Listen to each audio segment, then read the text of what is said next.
কি করতে গিয়েছিলেন আপনি? নিজের জীবন নিজে শেষ করতে গিয়েছিলেন, জানেন না আত্মহত্যা মহাপাপ? তো কি করব আমি? আমার এই জীবন রাখতে চাই না। মেয়েটির এমন কথা শুনে স্বাধীন পুনরায় পপির গালে ঠাস ঠাস করে থাপ্পড় লাগিয়ে দেয়। স্বাধীনের থাপ্পড় খেয়ে পপি নিমিষেই চুপসে যায়। ব্রিজে থাকা রেলিং ধরে কাঁদতে কাঁদতে ব্রিজে বসে পড়ে। মেয়েটিকে এমন ভাবে কাঁদতে দেখে স্বাধীন মেয়েটির দিকে তার ব্যাগে থাকা পানির বোতলটি এগিয়ে দিয়ে বলে, এই নিন, পানি খেয়ে নিন। তারপর মেয়েটি স্বাধীনের হাত থেকে পানির বোতলটি টেনে ঢক ঢক করে পানি খেতে লাগে। ধন্যবাদ আপনাকে। ধন্যবাদ দিতে হবে না, এখন সোজা আপনার বাসায় চলে যান। নেক্সট টাইম যেন এই ব্রিজের আশেপাশে না দেখি। আপনি যান, আমি একটু পরে বাসায় চলে যাব। হ্যাঁ, আমি এখান থেকে যাই আর আপনি পুনরায় সুইসাইড করতে যান, তাই তো? তা হবে না। আপনার বাসার অ্যাড্রেসটা বলেন, আপনাকে সেখানে রেখে আসি। আপনাকে যাইতে বলছি, যান। এখন কথা পেঁচাচ্ছেন কেন? হ্যাঁ, পপির ধমকে স্বাধীন পপির হাত থেকে পানির বোতলটি নিয়ে ঢক ঢক করে পানি খেতে লাগে। আপনি পানি খাওয়ার হলে এখন যেতে পারেন। না, আপনাকে এখানে রেখে আর যাওয়া যাবে না। আমি গেলেই আপনি আবার সুইসাইড করবেন। আরে বললাম তো আর সুইসাইড অ্যাটেম্প্ট করব না। এখন আপনি যান, আমাকে একটু একা থাকতে দিন। তারপর স্বাধীন পপির কাছ থেকে অনেকটা দূরে গিয়ে দাঁড়িয়ে থাকে। অন্যদিকে পপি সেখানে অনেকক্ষণ বসে থাকে, অঝরে কান্না করতে লাগে। একটু পর পপি মাথা তুলে আশেপাশে তাকাতেই দেখে স্বাধীন ব্রিজের শেষ মাথায় দাঁড়িয়ে আছে আর পপির দিকে তাকিয়ে আছে। স্বাধীনের এমন বিহেভিয়ার দেখে নিমিষেই পপির মুখে একটু মুচকি হাসির রেখা ফুটে ওঠে। কেন জানি মন খুলে হাসতে ইচ্ছে করছে তার স্বাধীনের এমন কর্মকাণ্ড দেখে। তারপর পপি তার হ্যান্ডব্যাগ থেকে ফোন বের করে কাউকে ফোন করে আসতে বলে ব্রিজে। অন্যদিকে স্বাধীন ব্রিজের সামনে থ মেরে দাঁড়িয়ে থেকে পপির প্রত্যেকটা লক্ষণ পর্যবেক্ষণ করছে। একটু পর একটা কালো রঙের কার এসে পপির সামনে ব্রেক করে। তারপর পপি কারে উঠে চলে যায়। তারপর স্বাধীন সেখানে না দাঁড়িয়ে থেকে তার বাসার উদ্দেশ্যে অগ্রসর হয়। আপনারা কিছুই বুঝতে পারছেন না, তাই তো? আসেন আপনাদেরকে বুঝিয়ে বলি। মা, আর একটু ঘুমাইতে দাও না। ইন্টারভিউ তো সেই সকাল 10টা থেকে। হারামজাদা, ঘড়ির দিকে একবার তাকিয়ে দেখ কয়টা বাজে। তারপর স্বাধীন তার পাশে থাকা ফোনটা পাওয়ার অন করে দেখে সকাল 9টা বেজে গেছে। 9টা বাজতে দেখে স্বাধীন চিল্লানি দিয়ে খাট থেকে উঠে তার মাকে উদ্দেশ্য করে বলে, মা, আর একটু আগে আমাকে ডাকবে না? এখন আর ডাকতে? তারপর স্বাধীন তড়ি ঘড়ি করে শোয়া থেকে উঠে টিউবওয়েল পাড়ে গিয়ে ফ্রেশ হয়ে রুমে এসে একটু পরিপাটি হয়ে ইন্টারভিউ দেওয়ার জন্য অফিসের উদ্দেশ্যে বেরিয়ে পড়ে। না মা, হাতে সময় নেই, জলদি যেতে হবে। 10টা থেকে আবার ইন্টারভিউ শুরু হবে। তারপর সেইখানে আর এক মুহূর্ত দাঁড়িয়ে না থেকে স্বাধীন অফিসের উদ্দেশ্যে বেরিয়ে পড়ে। এদিকে বাসার বাইরে এসে অনেকক্ষণ অপেক্ষা করার পরও কোনো রিক্সা পাচ্ছে না যে যাবে। তারপর রাস্তা ধরে হাঁটতে লাগে। একটু পর এটা রিক্সা দেখতে পায়। তারপর রিক্সাটা নিয়ে স্বাধীন সোজা অফিসের উদ্দেশ্যে বেরিয়ে পড়ে ইন্টারভিউ দেওয়ার জন্য। একটু পর গিয়ে রিক্সাটা ব্রেক করে অফিসের সামনে গিয়ে তারপর রিক্সা থেকে নেমে ভাড়া মিটিয়ে অফিসের ভিতরে চলে যায়। অফিসে গিয়ে স্বাধীন দেখতে পায় ইন্টারভিউয়ের জন্য প্রায় 100 মানুষ অপেক্ষা করছে, যেখানে এই অফিসে এমপ্লয়ি নিবে মাত্র 10 জন। এই চাকরিটাও বুঝি আমার আর হবে না। আমার থেকে কত ভালো ভালো ব্রিলিয়েন্ট লোকরা এসে ইন্টারভিউ দিচ্ছে। তারপর সবার সামনে লাইনে দাঁড়িয়ে পড়ে স্বাধীন। এক এক করে সবার ইন্টারভিউ শেষ হলে এক পর্যায়ে স্বাধীনের ইন্টারভিউ আসে। স্বাধীন ইন্টারভিউ রুমের সামনে দাঁড়িয়ে, আসতে পারি স্যার? জি আসুন। তারপর স্বাধীন গিয়ে তাদের সামনে থাকা চেয়ার টেনে বসে পড়ে। তারপর তারা স্বাধীনকে উদ্দেশ্য করে বলে, আচ্ছা, এর আগে কখনো কি কোথাও চাকরি করেছেন? না স্যার, এটাই আমার লাইফের ফার্স্ট জব হবে। বাট একটা জিনিস কি স্যার, আমাকে একটা কাজ একবার দেখিয়ে দিলে সেই কাজটা দ্বিতীয়বার দেখাতে হবে না। বুঝতে পারছি, তা শুধু খালি হাতে কি আর চাকরি পাওয়া যায়? স্যার, বুঝতে পারছি না আপনারা কি বলছেন। বলতে চাচ্ছি যে আমাদেরকে একটু মিষ্টিমুখ করার, তাহলে আপনার চাকরি কনফার্ম হয়ে যাবে। স্যার, তা তো আপনাদের মিষ্টিমুখ করাবো, আগে জবটা হয়ে নিক। স্বাধীনের এমন কথা শুনে ইন্টারভিউ রুমে থাকা সবাই হা করে হাসতে লাগে। লোকগুলোর হাসির কারণ বুঝতে পারে না স্বাধীন। আরে বাবা, আমি আপনাকে বোঝাতে চাচ্ছি যে এখানে জব পেতে হলে আমাদেরকে কিছু টাকা দিতে হবে। সবাইকে টাকার অফার করেছি, ওরা রাজি হয়েছে। প্রত্যেকজন তাদের পদের জন্য আমাদেরকে 3 লাখ করে টাকা দেবে। আপনি যদি 3 লাখ টাকার বেশি দেন তাহলে তাদেরকে রেখে আপনাকে চাকরি দেবো। স্যার, আমার বাবা বলেছে কখনো ঘুষ দিয়ে আমাকে চাকরি দেবে না, আর আমিও চাই না ঘুষ দিয়ে চাকরি করতে। প্রয়োজন হলে রিক্সা চালিয়ে খাবো, তাও ঘুষ দিয়ে কোনো চাকরি নেব না। তারপর স্বাধীন সেখানে আর দাঁড়িয়ে না থেকে কেবিন থেকে বেরিয়ে যায়। স্বাধীনের এমন কথা শুনে ইন্টারভিউ নেওয়া প্রত্যেকেই বোকা বনে যায়। অন্যদিকে ইন্টারভিউ রুম থেকে বের হয়ে অফিসের আর এক মুহূর্ত না দাঁড়িয়ে অফিস থেকে বের হয়ে ফুটপাত দিয়ে হাঁটতে লাগে। সকালে না খেয়ে আসায় বিকেল 3টা বেজে যায়। পকেট থেকে ওয়ালেট বের করে দেখে মাত্র 50 টাকা।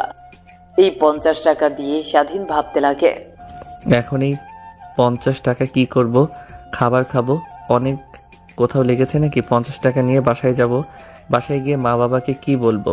চাকরি হয়নি। এখন তাদেরকে এমন কথা বলতেও খারাপ লাগে। কথাগুলো আনমনে ভাবতে ভাবতে ফুটপাত দিয়ে হাঁটছিল স্বাধীন। হাঁটতে হাঁটতে এক পর্যায়ে সারাদিন ফুটপাতে থাকা টি স্টলে চলে আসে। তারপর দোকানে বসে কলা পাউরুটি চা খেয়ে নেয়। বিল মিটিয়ে দোকান থেকে বের হয়ে পড়ে। হাতে থাকা 20 টাকার দিকে তাকিয়ে বলে, হায় টাকা! এই টাকার পিছে ছুটতে ছুটতে বিদ্যুৎ হয়ে যায়। দিন শেষে মাটিতে লুটিয়ে পড়তে হয় এই টাকার পিছু করতে। আনমনে কথাগুলো ভাবছিল স্বাধীন আর ফুটপাত দিয়ে হাঁটছিল। কোনো কিছু ভালো না লাগায় বাসায় ফেরার ইচ্ছা ঠিক তেমন একটা না হয় স্বাধীন গিয়ে নদীর পাড়ে একটা বেঞ্চে বসে নদীর দিকে তাকিয়ে রয়েছে। এভাবে অনেকটা সময় পার হয়ে যায়।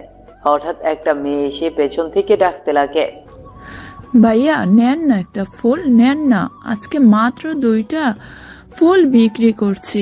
এই ফুলগুলো বিক্রি না করতে পারলে বাসায় আজকে খালি হাতে ফিরতে হবে, আর রাত্রিতে এই ফুলগুলো সব নষ্ট হয়ে যাবে। তখন যে টাকা দিয়ে ফুল কিনেছি সে টাকাও বিক্রি করতে পারবো না। নেন না ভাইয়া, নেন না, একটা ফুল নেন না। হঠাৎ কারো এমন কণ্ঠস্বর শুনতে পেয়ে স্বাধীনের দৃষ্টি নদীর দিক থেকে সরিয়ে পেছনের দিকে তাকিয়ে দেখে একটা বাচ্চা মেয়ে হাতে করে কিছু গোলাপ ফুল নিয়ে স্বাধীনের সামনে দাঁড়িয়ে কথাগুলো বলছে। স্বাধীন নিজেও বুঝতে পারে না মেয়েটিকে কি বলবে। নিজের কাছেও তেমন একটা টাকা নাই, মাত্র 20 টাকা আছে। তারপরেও মেয়েটিকে তার পাশে বসায়। দেখো আপুমনি, আমার কাছে অত টাকা নেই যে তোমাকে দেব, কিন্তু এই নাও 20 টাকা। জানি এই টাকা দিয়ে তোমার কিছুই হবে না, বাট রাখো। প্যান্টের পকেট থেকে ওয়ালেটটি বের করে 20 টাকা মেয়েটির দিকে এগিয়ে দিয়ে বলে কথাগুলো স্বাধীন। এই নাও ভাইয়া 2টা ফুল, একটা বউ 10 টাকা করে বিক্রি করি, সেখান তো 20 টাকা দিয়েছে। এই নাও 2টা ফুল। 2টা ফুল স্বাধীনের দিকে এগিয়ে দিয়ে কথাগুলো বলে ফুলে। গোমরা মুখটাই যেন হাসির আলোতে পূর্ণিমার মতো জলজল করে। যদি নিজের আনন্দ দেখতে চাও তাহলে রাস্তার পাশে পড়ে থাকা মানুষদেরকে সাহায্য করো। যদি নিজের মধ্যেই মনুষ্যত্ব খুঁজে না পাও তাহলে রাস্তার পাশের মানুষদের দিকে তাকাও। যদি নিজের বাঁচার বিন্দুমাত্র আগ্রহ কমে যায় তাহলে রাস্তার পাশের মানুষদের দিকে তাকাও। তাহলেই বুঝতে পারবে তুমি তাদের থেকে কতটা ভালো স্থানে আছো। কি ভাইয়া, কি ভাবছো? ফুলগুলো না? না, আমার ফোন লাগবে না। আমার প্রিয় মানুষও নেই যাকে ফুল দেব। তারপর স্বাধীন বালতির ভেতর থেকে 2টা ফুল নিয়ে পুনরায় মেয়েটিকে অর্থাৎ ফুলিকে হাঁটু গেড়ে প্রপোজ করে বলে, আমার কিউট আপুটির জন্য 2টা ফুল। জানি আমার আপনার কাছে ফুলের সৌন্দর্য বড়ই ম্রিয়মান। তারপর স্বাধীন আর ফুল বিক্রি করা ফুলি মেয়েটি দুজনে মিলে নদীর পাশে থাকা টেবিলে বসে অনেকক্ষণ ধরে কথা বলতে লাগে। আচ্ছা আপু, তোমার বাসায় কে কে আছে? আসলে ভাইয়া আমার বাসায় তেমন কেউ নাই, শুধু মা আর আমি। আর মার মুখ থেকে শুনেছি বাবা নাকি অনেক আগেই মারা গেছে। আচ্ছা আপুমনি, তুমি পড়ালেখা করো না? হ্যাঁ ভাইয়া, লেখাপড়া করতাম, বাট প্রায় 1 বছর ধরে লেখাপড়া করি না। মা বাসায় বাসায় গিয়ে কাজ করতো আর আমি স্কুলে থাকতাম। কিন্তু হঠাৎ করে একদিন বাসায় এসে দেখি মা হওয়া ধরে কান্না করছে। আমি তার কাছে যেতেই আমাকে ধরে সে কান্না করে। এরপর থেকেই শুধু অসুস্থ হয়ে ঘরের ভেতরে থাকে। আমি কিচ্ছু বসতে না পেরে বস্তিতে থাকা এক ভাইয়ার সাহায্য নিয়ে এই ফুল কিনে বিক্রি করতে লাগে। তোমার মতো অনেক ভাইয়ারা আছে, আমাকে অনেক টাকা দিত, কিন্তু আজকে কোনো ভাইয়া আমাকে টাকা দেয়নি। এর কারণে অনেক মন খারাপ। বাসায় যেতে হবে, বাসায় একটু খাবারও নেই। তাহলে ভাইয়া তুমি এখানে বসে থেকে মনোমুগ্ধকর পরিবেশ উপভোগ করো, আমি তাহলে আসি, পরে না হয় আবার দেখা হবে। কথাটি বলেই ফুলি স্বাধীনের দিকে মুচকি হেসে টেবিল থেকে নেমে হাঁটতে লাগে। স্বাধীন অপলক দৃষ্টিতে ফুলির দিকে তাকিয়ে আছে আর মনে মনে ভাবছে, কি মায়া ভরা চেহারা, অগ্নি নিক্ষেপ করা দৃষ্টি, তারপরেও মেয়েটির এমন অবস্থা। যদি কোনো একদিন সময় পাই তাহলে আমি এমন মানুষদের পাশে দাঁড়াবো। কথাটা বলেই সেই দিক থেকে দৃষ্টি সরিয়ে পুনরায় নদীর দিকে তাকিয়ে থাকে স্বাধীন। হঠাৎ স্বাধীনের নজর যায় ব্রিজের দিকে। দেখতে পায় একটা মেয়ে সুইসাইড করার জন্য রেলিং এর উপর দাঁড়িয়ে আছে। স্বাধীন ব্রিজের উপর ভালোভাবে লক্ষ্য করে দেখে কেউ দাঁড়িয়ে নেই। তারপর স্বাধীন সেখানে আর এক মুহূর্ত না বসে থেকে দৌড় লাগায় ব্রিজের উদ্দেশ্যে। একটু পর ব্রিজের কাছে এসে মেয়েটিকে রেলিং থেকে নামিয়ে ঠাস ঠাস করে থাপ্পড় লাগিয়ে দেয় স্বাধীন। তারপর কি হলো তা তো আপনারা জেনেই গেছেন। স্বাধীন রাস্তা দিয়ে হাঁটছিল আর আজকের দিনে ঘটে যাওয়া সব বিষয়গুলো ভাবতে লাগে। এইভাবেই কেটে যায় অনেকটা সময়। বিকেল পেরিয়ে রাত হয়ে যায়। স্বাধীনের বাসা থেকে এখনো অনেকটা দূরে রয়েছে সে। ফুটপাত দিয়ে হেঁটে যাচ্ছিল, হঠাৎ স্বাধীনকে ঘিরে ফেলে চারদিক থেকে অনেকগুলো ছেলে এসে। তোর কাছে যা আছে ভালোই ভালো দিয়ে দে, না হলে কিন্তু আজকে তোর হবে জীবনের শেষ রাত। ছেলেগুলোর এমন কথা শুনেই স্বাধীন হা হা করে হাসতে লাগে। ফোনের দিকে ছিনতাইকারী ছেলের গুলো কিছুই বুঝতে পারে না স্বাধীনের বিষয়। তখনই স্বাধীন ছিনতাইকারীদেরকে উদ্দেশ্য করে বলে, আরে আমি এক ফকির, তোরা এসেছিস আমাকে ছিনতাই করতে। এই ফাইলটা ছাড়া আমার কাছে কিছুই নেই, খুঁজে যদি কিছু পাস নিয়ে যা তোরা। ধ্যাত, আজকে বিজনেসটাই শুরু হলো একটা ফকিরকে দিয়ে। যা শালার পর এখান থেকে ভাগ, দ্বিতীয়বারের মতো এখানে যেন না দেখি। স্বাধীন সেখানে আর এক মুহূর্ত না দাঁড়িয়ে থেকে হাঁটতে লাগে বাসার উদ্দেশ্যে। আর আনমনে ভাবে, এই একটা দুনিয়ায় কত রঙের মানুষ দেখব।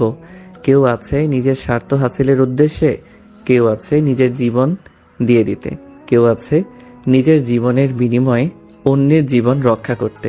কথাগুলো ভাবতে ভাবতে পকেট থেকে ফোন বের করে পাওয়ার অন করে দেখে রাত 9টা বেজে গেছে। আশেপাশে ভালো করে তাকিয়ে বোঝার চেষ্টা করে কোথায় আছে। বুঝতে পারে বাসার অনেকটাই কাছে চলে এসেছে সে। আপনারা আবার ভাইবেন না, আমাদের নায়কের কাছে আবার অ্যান্ড্রয়েড ফোন আছে, নোকিয়া একটা ফোন আছে, তাও আজ থেকে 3 বছর। ও, আপনাদেরকে তো আমাদের নায়কের সঙ্গে পরিচয় করিয়ে দেওয়া হয়নি। এবার আসেন, আপনাদেরকে আমাদের নায়কের সঙ্গে পরিচয় করিয়ে দিই। আমাদের নায়কের নাম স্বাধীন শেখ, বাবা মায়ের একমাত্র সন্তান বললেও চলে। ছোট্ট একটা বোন আছে যার বয়স মাত্র 3 বছর। সারাদিনে বাবার শহরে ছোট্ট একটা মুদিখানার দোকান আছে। স্বাধীনের বাবার শহরে ছোট্ট একটা মুদিখানার দোকান আছে। সেই দোকান থেকে যা উপার্জন হয় তাতে তাদের সংসার টেনে টুনে চলে যায়। আর স্বাধীনের মা একজন গৃহিণী। এবার আসেন গল্পে পড়া। আপনাদের সঙ্গে কথা বলতে বলতে নায়ক তার বাসার সামনে চলে আসে। দরজায় করাঘাত করতেই স্বাধীনের মা এসে দরজা খুলে দেয়। তারপর স্বাধীনকে উদ্দেশ্য করে বলে, এ বাবা, সেই বের হয়েছে সকাল 9টায়, আর এখন বাসায় ফিরছিস। একবারও কি ঘড়ির দিকে তাকিয়ে দেখেছিস রাত কত হয়েছে? কি খেয়েছিস না খেয়েছিস? আয়, বাড়ির বাহিরে আয়, অমন ভাবে দাঁড়িয়ে থাকতে হবে না, ভেতরে। স্বাধীনের মা কথাটি বলতেই স্বাধীন সোজা বাড়ির ভেতর প্রবেশ করে খাওয়ার টেবিলে চলে যায়। তখন স্বাধীনের মা বলে, কে বাহির থেকে ঘুরে আসলি? যা ফ্রেশ হয়ে আয়, তারপর তুমি খাবার দিও। না মা, অনেক ক্ষুধা লাগছে আমার, খেতে দাও। দিনভর না খেয়ে আছি, বিকালের দিকে চা স্টলে গিয়ে একটা কলার রুটি আর চা খেয়েছি। আচ্ছা বাবা, তুই বল, আমি এক্ষুনি তোর জন্য খাবার নিয়ে আসছি। তারপর স্বাধীন সেখানে বসে পড়ে। একটু পর স্বাধীনের মা খাবার নিয়ে এসে তার মুখের সামনে ধরে। খেয়ে নে বাবা। তা তোর আজকের ইন্টারভিউ কেমন হলো? আর বইল না, যে চাকরি করতে চাই শুধু ঘুষ। আজকে যে কোম্পানিটাতে গিয়েছিলাম, সেই কোম্পানির যারা ইন্টারভিউ নিচ্ছে তারা বলল 3 লাখ টাকা ঘুষ দিলে নাকি এই কোম্পানিতে চাকরি হবে। আর আমি কোনোভাবেই ঘুষ দিয়ে চাকরি নিব না, তুমি তা ভালো করে জানো। আমি আমার যোগ্যতাই নেব। দেখ বাবা, এর জন্য এমন মন খারাপ করে আছিস, চাকরি একটা হয়নি আর একটা হবে, আর একটা হয়নি আর একটা হবে, এভাবে একটা না একটা চাকরি তো হবেই। চাকরি না হলে তোর বাবার মতো আরো একটা মুদিখানার দোকান দিয়ে নি, তাহলেই তো হয়ে যাবে। কথাগুলো স্বাধীনকে ভাত খাইয়ে দিতে দিতে বলে স্বাধীনের মা। স্বাধীন ছোট বাচ্চার মতো পাটিতে বসে আছে আর ওর মা খাইয়ে দিচ্ছে। স্বাধীনের খাওয়া শেষ হলে ওয়াশরুমে গিয়ে ফ্রেশ হয়ে নেয়। তারপর সোজা স্বাধীন তার রুমে চলে যায়। রুমে গিয়ে স্বাধীন সোজা খাটে গিয়ে শুয়ে পড়ে। রাত অনেক হওয়াতে এপাশ ওপাশ করতে করতে ঘুমিয়ে যায়। এইভাবে কেটে যায় অনেক কয়টা দিন। কিরে বাবা, আর কত পড়বে? এই পড়ালেখা করতে করতে তো নিজের জীবন দিয়ে দিবি। এখন দেখছি যেই লেখাপড়া করে চাকরি নিতে হলে লাখ লাখ টাকা ঘুষ দিতে হয়, সেই লেখাপড়া করার থেকে না করাই ভালো। এছাড়া সে সকল কথা, তোর বাবা সেই সকালে না খেয়ে বাজারে গেছে, খাওয়ার কথা বলতেই বলল যে দুপুরে এসে খাবে। দুপুর গড়িয়ে যাচ্ছে, বাট তোর বাবার আসার কোনো নামগন্ধ নেই। জাদু, তুই বাজারে যা, দোকানে গিয়ে বয় আর তোর বাবাকে বাসায় পাঠিয়ে দে। ওকে মা, আমি এখনই যাচ্ছি। কথাটি বলেই স্বাধীন পড়ার টেবিল থেকে উঠে ওয়ার্ড্রোব থেকে একটা গেঞ্জি আর পরনের লুঙ্গি তো আছেই, সে অবস্থাতেই বাজারে যাওয়ার জন্য বাসা থেকে বের হয়। বাড়ি থেকে বের হয়ে বাজারে যাচ্ছিল রাস্তা দিয়ে হেঁটে হেঁটে। হঠাৎ রাস্তায় স্বাধীন ও তার বন্ধুর সঙ্গে দেখা হয়। কে তুই? তোকে তো এখন আর দেখা যায় না। তার সকাল সকাল বাজার দিকে যাচ্ছিস যে, কোনো কি সমস্যা হয়েছে? আরে না, কোনো সমস্যাই হয়নি। না, তার কোনো সমস্যা হয়নি। তা তুই কোথায় যাচ্ছিস? ওই দিকে? আরে আমি তো তোর কাছে যাচ্ছিলাম, বাট দেখ তোর সঙ্গে দেখা হয়ে গেল। এখন আর তোর বাসায় যাব না, বাজার দিকে যাই। চল। তারপর দুজন মিলে বাজারের দিকে অগ্রসর হয়। রাস্তায় হঠাৎ স্বাধীন সজীবকে প্রশ্ন করে, তোকে যে বলেছিলাম তোর কোম্পানিতে কখনো যদি সার্কুলার দেয় তখন আমাকে বলিস। হ্যাঁ বলেছিল, আমি তো সেই অপেক্ষা আছি কখন সার্কুলার দেবে। বেশ কিছুদিন হলো শোনা যাচ্ছে আমাদের অফিসের যে বস আছে তার মেয়ে নাকি অফিসের দায়িত্ব নেবে। তখন হয়তোবা নতুন বসের জন্য একটা পিও লাগবে। তখন সার্কুলার দিলে তুই যে ইন্টারভিউ দিস। আর তুই তো এও ভালো করে জানিস আমাদের কোম্পানিতে কোনোভাবে ঘুষ কিংবা রেকমেন্ড করলে জব হয় না। তো তুই যদি জব নিতে চাস তাহলে তোর বুদ্ধি আর পরিশ্রম দিয়ে জব নিতে হবে। আমাকে আর সেই কথা বলতে হবে না। আমার সম্পর্কে তো তুই ভালো করে জানিস।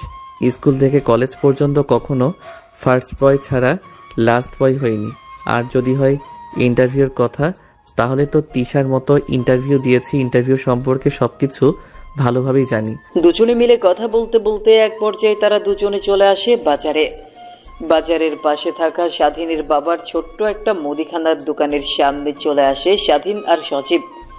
তখনই স্বাধীন তার বাবাকে বলল, বাবা, তুমি এখন বাসায় যাও। সেই সকালবেলা এসেছো দোকানে কিছু না খেয়ে, তাই মা তোমাকে বাসায় যাওয়ার জন্য বলল। কিছু খেয়ে না হয় আবার দোকানে চলে এসো।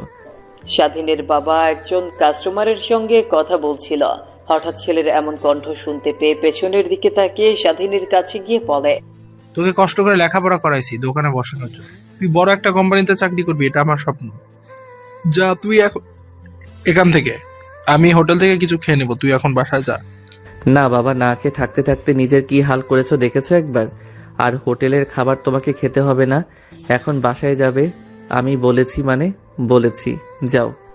তারপর স্বাধীনের অনেক জোরাজুরিতে স্বাধীনের বাবা বাসায় চলে যায়। অন্যদিকে স্বাধীন মনোযোগ দিয়ে দোকানদারি করতে থাকে। তখনই হঠাৎ করে সজীব স্বাধীনকে বলে, কিরে, তোর আর মারিয়ার সম্পর্ক এখন কেমন চলছে? সজীবের এমন প্রশ্ন শুনে স্বাধীন হতভম্ব হয়ে যায়। স্বাধীন ভীতু ভীতু কণ্ঠে সজীবকে বলে, কি কি বলি তুই? মারিয়ার সঙ্গে আমার সম্পর্ক মানে? অভিনয় করতে হবে না, আমরা সব জানি, শুধু তোকে বলিনি। জানিস মানে? কি জানিস তুই? তুই আর মারিয়া যে একে অপরকে ভালোবাসিস তা আমি ভালো করে জানি। অনেকদিন আগে মারিয়া আমার কাছ থেকে তোর নাম্বার চেয়েছিল। আমি অনেকটা অবাক হয়েছি, কিন্তু তখন আমি দিয়ে দেই।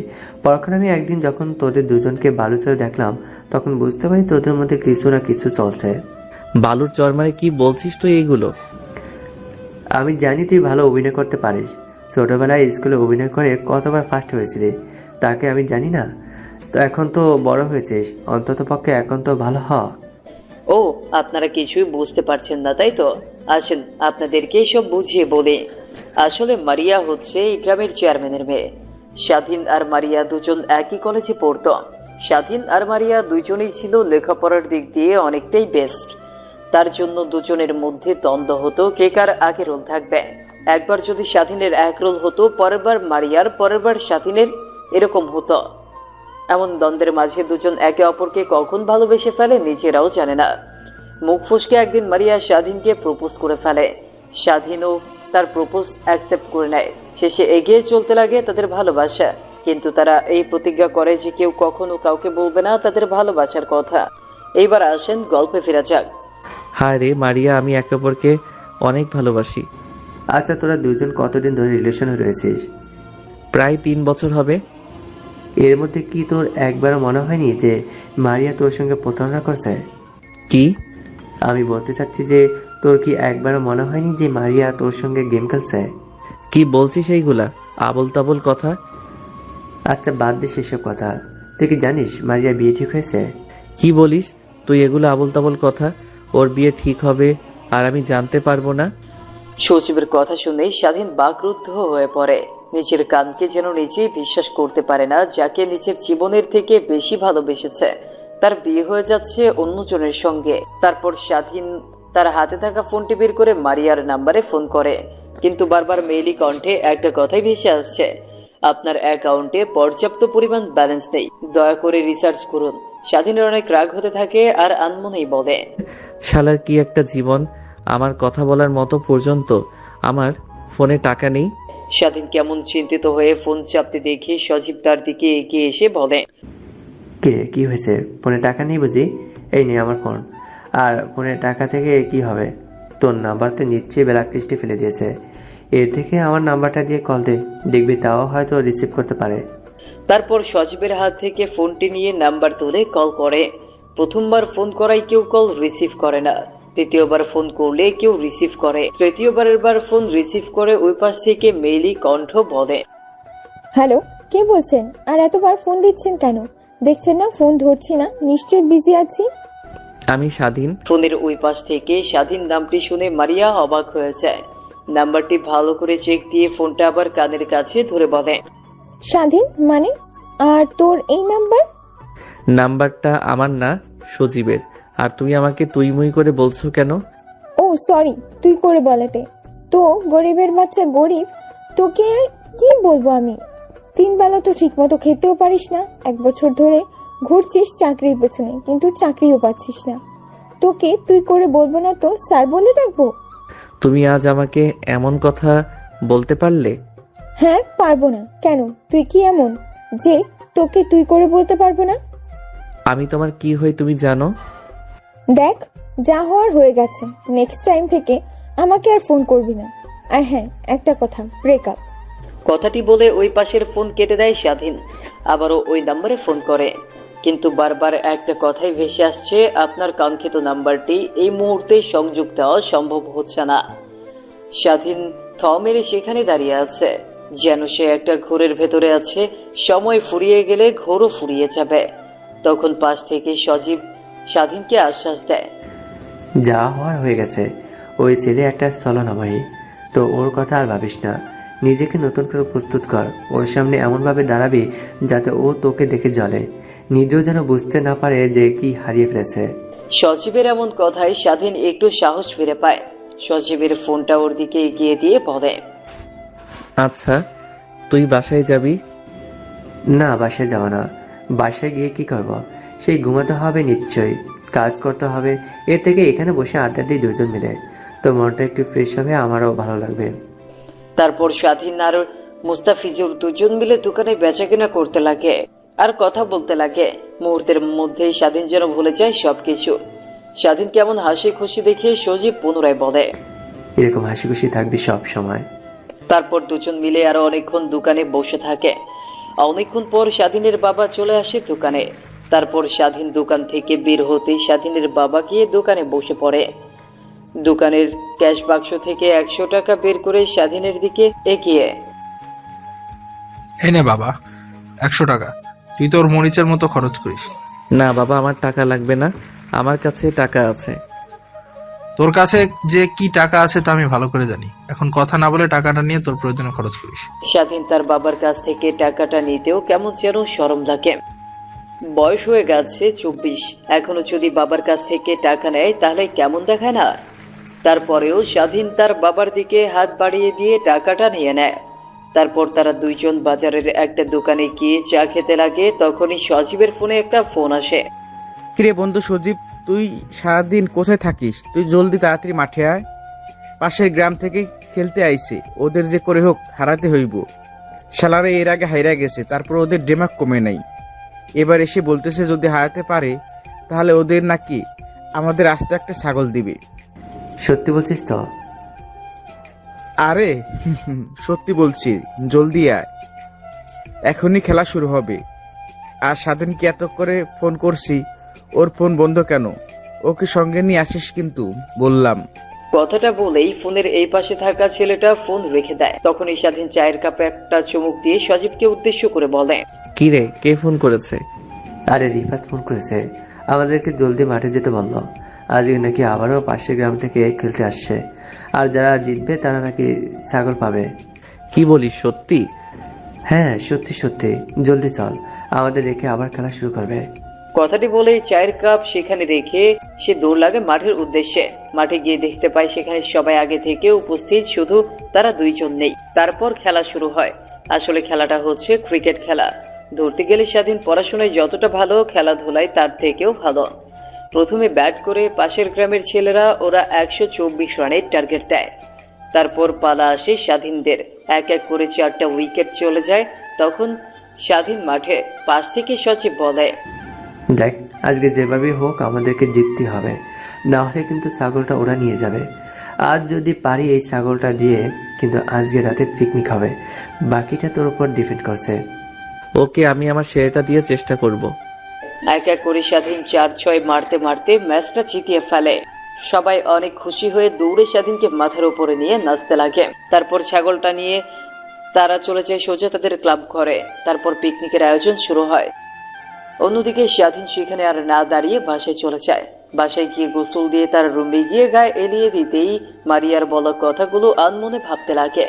স্বাধীন ঘরের মধ্যে আর না থেকে রুম থেকে বের হয়ে তাদের ক্লাব ঘরের উদ্দেশ্যে বের হতেই পেছন থেকে তার মা বলে, কিরে বাবা, কই যাচ্ছিস তুই এত হন্তদন্ত হয়ে? তারপর স্বাধীন তার মাকে খেলায় জয় হয়ে ছাগল জিতে পিকনিকের কথা খুলে বলে। তারপর স্বাধীন তার মায়ের সামনে এক মুহূর্ত না দাঁড়িয়ে থেকে শুধু তাদের ক্লাব ঘরে চলে আসে। এসে দেখে একদল রান্না করছে আর একদল বক্স দিয়ে নাচানাচি করছে। রাত যখন প্রায় 11টা বেজে যায়, তখন খাওয়া দাওয়া শেষ করে যে যার বাসায় চলে যায়। স্বাধীন ও তার রুমে গিয়ে খাটে শুতেই চোখ পেয়ে লোনা জল গড়িয়ে পড়তে থাকে। খাটের এই পাশ ওপাশ করতে করতে এক পর্যায়ে স্বাধীন ঘুমিয়ে যায়। পরের দিন সকালবেলা স্বাধীনের ঘুম ভাঙে আজানের শব্দে। শোয়া থেকে উঠে ওয়াশরুমে গিয়ে ফ্রেশ হয়ে নামাজ পড়ার জন্য মসজিদের দিকে অগ্রসর হয়। নামাজ পড়ে একটু হাঁটাহাঁটি করে পুনরায় বাসায় চলে আসে। অন্যদিকে, কি মা, তোরা দুজনে না একে অপরকে ভালোবাসতি, তো হঠাৎ করে কি হলো যে তুই সৌরভকে বিয়ে করবি না? ওর আমি আসল রূপ দেখি নাই। ওর মনের মধ্যে এমন ভয়ঙ্কর তা আমি কখনো ভাবতেও পারিনি। দেখো বাবা, তুমি আর এই বিষয় নিয়ে একটা কথাও বলবে না। আমি যেহেতু একবার বলেছি ওকে আর আমি বিয়ে করব না, তাহলে করবই না। আর যদি তুমি বেশি বাড়াবাড়ি করো তাহলে কিন্তু আমি বাসা থেকে বেরিয়ে যাব। দেখ মা, আমি তো অনেক বুড়ো হয়ে গেছি, আর কতদিন অফিস সামলাবো? আমার অফিস দেখাশোনা করার জন্য তো একজনকে দরকার। তাই ভেবেছি আমার বন্ধুর ছেলে যখন স্বাধীন, তাহলে ওকে তোর সঙ্গে বিয়ে দিয়ে ওকে ওই কোম্পানির দায়িত্ব দেব। আমি তোমার মেয়ে, আমি কি মরে গেছি? মানে কি বলতে চাইছিস তুই? শোনো, তোমার কোম্পানির দায়িত্ব আমি নিব। আমাকে আর অফিসে যেতে হবে না, কাল থেকে আমি যাব। তুই মেয়ে মানুষ হয়ে অফিস করবি কয়দিন বল? এইভাবে কেটে যায় আরো অনেক কয়েকটা দিন। স্বাধীন ও তার বন্ধুদের সঙ্গে মাঠে গিয়ে ক্রিকেট খেলছিল। হঠাৎ স্বাধীনের ফোনে তার মা ফোন করে। ফোন রিসিভ করতেই উপাস থেকে কান্না মিশ্রিত কণ্ঠ ভেসে আসে। মা কি হয়েছে, কান্না করছো কেন তুমি? স্বাধীন রে, তোর বাবা কি হয়েছে মা বাবা? তোর বাবা কথা বলছে না, হাত পা ধীরে ধীরে ঠান্ডা হয়ে আসছে, জলদি আয় বাসায়। তারপর স্বাধীন আর কোনো কথা না বলে মাঠ থেকে দৌড়াতে দৌড়াতে বাসার উদ্দেশ্যে আসে। অন্যদিকে স্বাধীনকে এমনভাবে দৌড়াতে দেখে সজীব ও তার পিছু পিছু আসতে লাগে। বাসায় এসে স্বাধীন দেখে তার বাবা তার রুমে অচেতনের মতো শুয়ে আছে, আর তার মা তার বাবার হাতে পায়ে সরষের তেল দিচ্ছে। তারপরেও কোনো হেলদুল আসছে না তার। স্বাধীন ওর বাবার কাছে গিয়ে বলতে লাগে, বাবা কি হয়েছে বাবা, কথা বলো। স্বাধীন তার বাবার গায়ে হাত দিয়ে এমন কথা বলতে লাগে। হঠাৎ পেছন থেকে সজীব এসে বলে, আঙ্কেলকে জলদি জলদি হাসপাতালে নিতে হবে, আমি গাড়ি নিয়ে আসি, ওয়েট কর একটু। তারপর সজীব বাজারে যায় গাড়ি আনার জন্য। তারপর স্বাধীনের বাবাকে সিএনজিতে করে শহরের হাসপাতালে নিয়ে যায়। হাসপাতালে নিয়ে যেতেই ডাক্তাররা আসে। তারপর স্বাধীনের বাবাকে ডাক্তাররা এসে আইসিইউতে ভর্তি করে। আইসিইউ রুমের সামনে থাকা চেয়ারের সাথে স্বাধীন এর মা আর সজীব বসে আছে। স্বাধীনকে চিন্তিত দেখে সজীব ওর কাঁধে হাত রেখে বলে, দেখ, কোনো টেনশন করিস না, আঙ্কেল ঠিক সুস্থ হয়ে উঠবে, আল্লাহর উপর বিশ্বাস রাখ। সজীবের এমন কথা শুনে স্বাধীন স্বস্তির নিঃশ্বাস ফেলে। প্রায় 1 ঘন্টা পর আইসিইউ কেবিন থেকে একটা ডাক্তার বের হয়। তখনই স্বাধীন বসা থেকে উঠে ডাক্তারের কাছে গিয়ে বলে, আমার বাবা কেমন আছে? দেখো বাবা, তোমার বাবাকে সময় মতো আনতে পেরেছে, এজন্যই বেঁচে গেছে। হয়তো উনি আর বেশি দিন বাঁচবেন না। যদি বাঁচাতে চাও তাহলে হার্ট সার্জারি করতে হবে, অনেক টাকা লাগবে। তোমাদেরকে তো দেখে ধনী পরিবারের লোক মনে হচ্ছে না, তাই আর কিছু বললাম না। কথাটি বলে ডাক্তার সাহেব তাদের কাছ থেকে যেতে লাগবে। তখনই স্বাধীন পেছন থেকে ডাক্তারের হাত ধরে বলেন, আঙ্কেল প্লিজ আমার বাবাকে বাঁচান, যত টাকা লাগে আমি দিব, প্লিজ আমার বাবাকে সুস্থ করে দিন।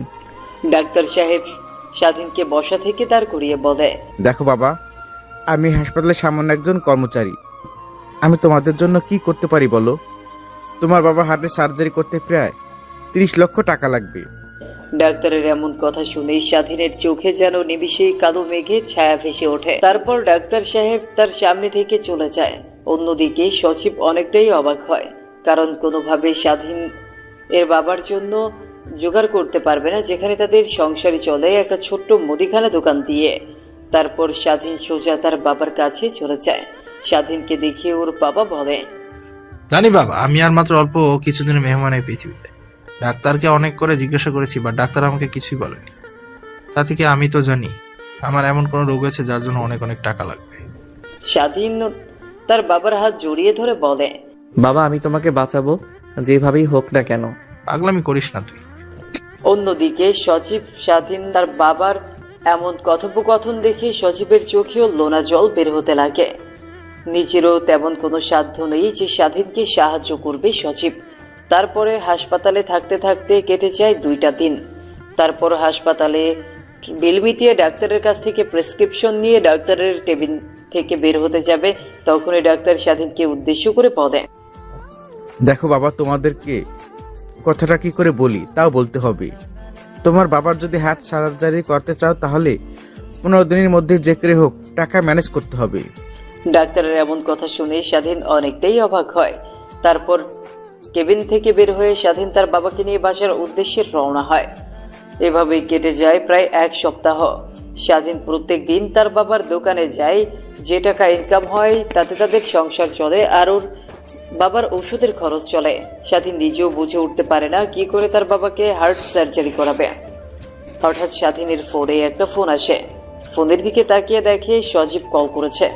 তারপর ফোনটা রিসিভ করে কানের কাছে ধরতেই ওই পাশ থেকে সজীব বলে, শোন, তোর জন্য একটা গুড নিউজ আছে। এত ব্যাড নিউজের মাঝেও গুড নিউজ শুনতে অনেকটাই হাস্যকর লাগছে না রে? আরে রাখ তো তোর লাগামবিহীন কথা। তুই বলছিলি না তোর একটা জব লাগবে? আমাদের কোম্পানিতে সার্কুলার দিয়েছে, আমাদের বসের মেয়ের পার্সোনাল বিয়ে হওয়ার জন্য কালকে ইন্টারভিউতে আসতে পারবে। স্বাধীন কিছু একটা ভেবে বলে, হ্যাঁ পারবো। তারপর স্বাধীন আর সজীব আরো অনেক কথা বলতে লাগে। অনেকক্ষণ পর ফোন কেটে দিয়ে স্বাধীন ভাবতে লাগে, যদি দোকানটা বিক্রি করি তাহলে প্রায় 2 লাখ টাকার মতো হবে, আর জব ব্যাংকে থেকে কিছু টাকা তুলবো আর কোম্পানির কাছ থেকে কিছু টাকা অগ্রিম চেয়ে নিব। কথাগুলো আনমনে ভাবতে লাগে স্বাধীন। রাত হয়ে গেলে স্বাধীন দোকান বন্ধ করে ফার্মেসি থেকে তার বাবার জন্য ঔষধ কিনে বাসায় চলে যায়। এভাবেই কেটে যায় রাত। পরের দিন সকালবেলা স্বাধীন ঘুম থেকে উঠে ফ্রেশ হয়ে খাওয়া দাওয়া না করেই বাসা থেকে বের হতে যাবে, অমনি স্বাধীনের মা পেছন থেকে ডাক দিয়ে বলে, কিরে বাবা, কই যাচ্ছিস এত সকাল সকাল, আর হাতে কিসের ফাইল? মা, সজীবদের কোম্পানিতে, সজীবদের কোম্পানির বসের পার্সোনাল পিএ পদে। তো খাবার খেয়েছস? স্বাধীন ঘরের দিকে তাকিয়ে দেখে 9টা বেজে গেছে। তখন তার মাকে উদ্দেশ্য করে বলে, দেখো আর 9টা বেজে গেছে, আর 10টা থেকে ইন্টারভিউ শুরু হবে। এখন খাবার খেতে নিলে অনেক লেট হয়ে যাবে, এর থেকে আমি ইন্টারভিউ দিয়ে এসে খাবো। স্বাধীন তার মাকে কথাটি বলে আর এক মুহূর্ত বাসার ভেতরে না দাঁড়িয়ে ইন্টারভিউ দেওয়ার জন্য বেরিয়ে পড়ে। প্যান্টের পকেটে হাত দিয়ে দেখে মাত্র 50 টাকা আছে। তারপর একটা রিকশায় করে সোজা অফিসের সামনে চলে আসে। গেটের সামনে আসতেই দারোয়ান বলে, কি চাই? এমন ভাবে অফিসের দিকে ড্যাব ড্যাব করে তাকিয়ে আছেন কেন? আঙ্কেল, আজকে নাকি এই কোম্পানিতে বসের পার্সোনাল দিয়ে পদে ইন্টারভিউ নেবে, তো আমি ইন্টারভিউ দিতে আসছি। ও আচ্ছা, তাহলে ভিতরে যাও। ভিতরে গিয়ে দেখতে পারবে ওয়েটিং রুমে অনেকে বসে আছে, তুমি ওর সঙ্গে গিয়ে বসে পড়ো। একটু পর থেকে ম্যাম ইন্টারভিউ নেওয়া শুরু করবে। কেন, আপনার ম্যাম এখনো আসেনি? না ম্যাম, সাহেব তো এখন আসেনি।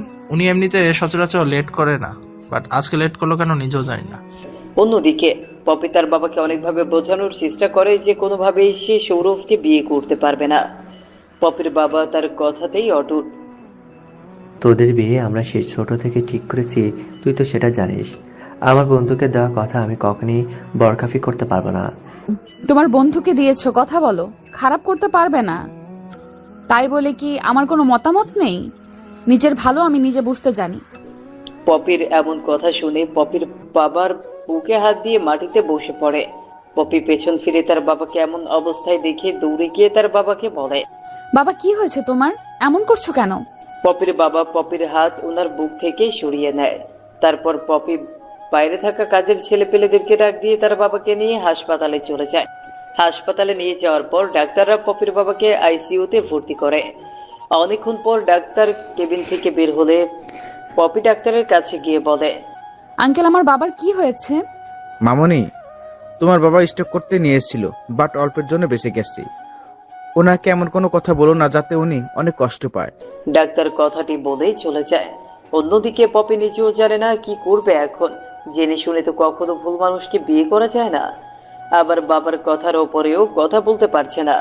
পপি যেন দোটানায় ভুগছে। তারপর পপি সোজা তার বাবার কেবিনে ঢুকে পড়ে। পপিকে দেখে তার বাবা অন্য পাশে মুখ ঘুরিয়ে নেয়। তারপর পপি তার বাবার পাশে গিয়ে চেয়ারে বসে তার বাবার হাত চেপে ধরে বলে, বাবা, আমি জানি তুমি কখনো আমার খারাপ চাইবে না। তুমি নিজেও জানো সৌরভ কত খারাপ একটা ছেলে। সৌরভ আমাকে ফোন করে সব কথা খুলে বলেছে, তোর আর ওর মধ্যে যে ভুল বোঝাবুঝি হয়েছে। পপির আর বোঝার বাকি রইল না যে সৌরভ আগে থেকেই তার বাবাকে ভুল বুঝিয়ে রেখেছে।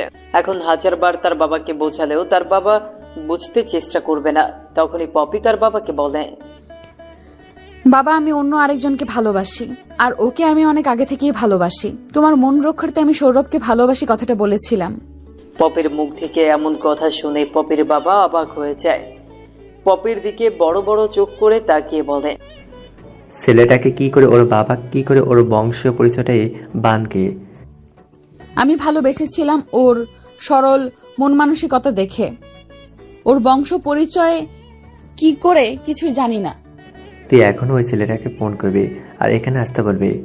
আচ্ছা বাবা, আমি ফোন করে আসতে বলবো, কিন্তু আজকে তো আমাকে ইন্টারভিউ নিতে হবে আমার পার্সোনাল পিএর জন্য। আমি ইন্টারভিউ দিয়ে আসার সময় নিয়ে আসব। তারপর পপি ওর বাবার সঙ্গে আরো অনেক কথা বলে কেবিন থেকে বেরিয়ে যায়। তারপর হসপিটালে আর এক মুহূর্ত না দাঁড়িয়ে ডাইরেক্ট গাড়ি নিয়ে বেরিয়ে পড়ে তার অফিসের উদ্দেশ্যে। অন্যদিকে স্বাধীন বসার রুমে গিয়ে ইন্টারভিউ এর জন্য অনেকক্ষণ অপেক্ষা করতে লাগে, কিন্তু অফিসের বসের আসার কোনো নামগন্ধই নেই। তখনই স্বাধীনের সামনে দিয়ে একটা মেয়ে ইন্টারভিউ রুমে চলে যায়। স্বাধীন তো মেয়েটিকে দেখে অবাক হয়ে যায়। তারপর এক এক করে সবার ইন্টারভিউ নিতে লাগে। সামান্য একটা পিএ পদে চাকরি নেওয়ার জন্য প্রায় 100 জনের ওপরে ছেলে এসে ইন্টারভিউ দেওয়ার জন্য। দেখতে দেখতে একটা সময় স্বাধীনের ইন্টারভিউ সিরিয়াল চলে আসে। তারপর স্বাধীন কেবিনের সামনে। Me come in sir. হ্যাঁ আসুন। তারপর স্বাধীন গিয়ে পপির সামনের চেয়ারে বসে পড়ে। পপি মুখ তুলে তাকিয়ে স্বাধীনকে দেখেই তো অবাক হয়ে যায়। নিমিষে নিজেকে সামলে নিয়ে, ও আপনি? তা আপনার এই জবটা কেন দরকার? আসলে আমার বাবা অনেক অসুস্থ আর প্রায় অনেক দিন ধরে আমি জব করছি, বাট কোনো জব পাচ্ছি না। বাবার চিকিৎসার জন্য হলেও আমার চাকরিটা প্রয়োজন। তখনই পপির মাথায় একটা দুষ্টু চিন্তার আবির্ভাব হয়। ও আচ্ছা, এই ব্যাপার। তা আপনার বাবার কি অসুখ হয়েছে বলা যাবে কি? হার্ট সার্জারি করতে হবে, অনেক টাকা লাগবে। আপনি এ সকল বিষয় শুনে কি করবেন? কিছু না, বাট আমি যদি আপনাকে আপনার বাবার চিকিৎসার সব খরচ দেই তাহলে কি আপনি আমার কথা মতো চলতে পারবেন? পপির এমন কথা শুনে স্বাধীন যেন নিজের কানকে নিজেই বিশ্বাস করতে পারছে না। জি হ্যাঁ, আপনি যা বলবেন আমি তাই করব। আমাকে বিয়ে করতে হবে, তাও মাত্র 2 বছরের জন্য, কিন্তু কখনোই আপনি আমার কাছ থেকে স্ত্রীর মর্যাদা পাবেন না। স্বাধীন আগে থেকেই ভেবেছিল এমন কিছু একটাই বলবে। স্বাধীন নির্দ্বিধায় রাজি হয়ে যায়। আচ্ছা, আমি ম্যানেজারকে বলবো আপনার যত টাকা লাগে তত টাকা দিয়ে দিবে, বাট এখন আমার সঙ্গে একটা জায়গায় যেতে হবে, আর আমি যা যা শিখিয়ে দেব আপনাকে তাই করতে হবে। কথাটি বলে পপি পিয়নকে ডাক দেয়। মা ডেকেছো? হাট দেখেছি, 2 বছরের একটা এগ্রিমেন্ট নিয়ে আসেন, আর সেইটাতে যেন উল্লেখ থাকে বিয়ের কথা। কি বলছো মা, বুঝতে পারেননি। 2 বছরের একটা এগ্রিমেন্ট নিয়ে আসেন যেখানে বিয়ের কথা উল্লেখ থাকবে। আর হ্যাঁ, আর একটা কথা, এটা যেন বাবা কোনোভাবে জানতে না পারে। আচ্ছা মা। পপির এমন কথা শুনে পিয়ন ওর দিকে ড্যাব ড্যাব করে তাকিয়ে থাকে। তারপর পিয়ন কেবিন থেকে চলে যায়। স্বাধীন পপিকে প্রশ্ন করে, আচ্ছা, আমাকে বিয়েই বান করবেন কেন 2 বছরের জন্য? পপি ল্যাপটপে কাজ করছিল। হঠাৎ এমন প্রশ্ন শুনে স্বাধীনের দিকে এর রাগী দৃষ্টিতে তাকিয়ে বলে, আপনি শোনেন, আজকে যা বলেন এরপর থেকে কখনোই আমাকে আমার পার্সোনাল লাইফ নিয়ে প্রশ্ন করবেন না।